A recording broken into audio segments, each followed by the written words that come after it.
সাবেক বিএনপির ভারপ্রাপ্ত চেয়ারম্যান দেশনাথ তারেক রহমান উপস্থিত রয়েছেন।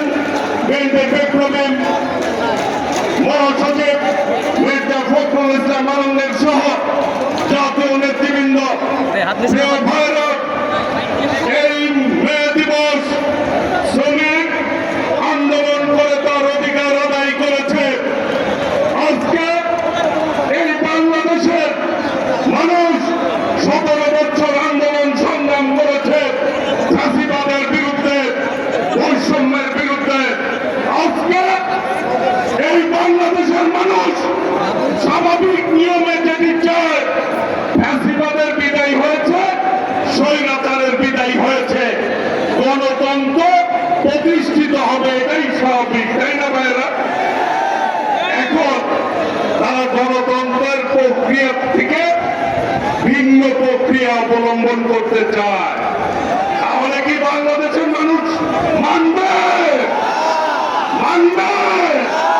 বাংলাদেশের মানুষ এই মুহূর্তে গণতন্ত্রের বিকল্প, ভোটের অধিকারের বিকল্প ছাড়া অন্য কোন ব্যবস্থা মানবে না। যত তাড়াতাড়ি মানুষের ভোটের অধিকার ফিরত দিবে, তত তাড়াতাড়ি আপনাদের মঙ্গল হবে। তা না হলে বাংলাদেশের মানুষের অধিকার যেভাবে আদায় করতে হয়, বাংলাদেশের জনগণ সেইভাবে আদায় করবে ইনশাল্লাহ। ওই নেত্রী আছে, হাসিনা পালিয়ে গেছে, নেত্রী আছে, সবাইকে জোরে বলতে হবে নেত্রী আছে, তুলে বলতে হবে নেত্রী আছে। ওই সেই নেত্রী খালেদা জিয়া, খালেদা তারেক রহমান,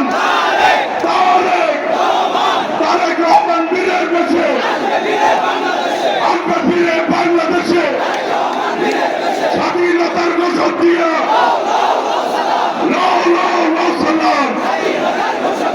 বাংলাদেশের অপর নাম, গণতন্ত্রের অপর নাম। বাংলাদেশের মানুষকে দাবি যত তাড়াতাড়ি সম্ভব নির্বাচনের ব্যবস্থা করতে হবে। এটাই হোক আজকের এই শ্রমিক দিবসে আমাদের অঙ্গীকার। সকলকে ধন্যবাদ। আসসালামু আলাইকুম রহমতুল্লাহ। সবাই ভালো থাকুন, বাংলাদেশ জিন্দাবাদ। শহীদ রাষ্ট্রপতি জিয়াউর রহমান অমর হোক, দেশনেত্রী বেগম খালেদা জিয়া দীর্ঘজীবী হোক, বিএনপির ভারপ্রাপ্ত চেয়ারম্যান দেশনায়ক তারেক রহমান জিন্দাবাদ। সকলকে ধন্যবাদ। আসসালামু আলাইকুম রহমতুল্লাহ।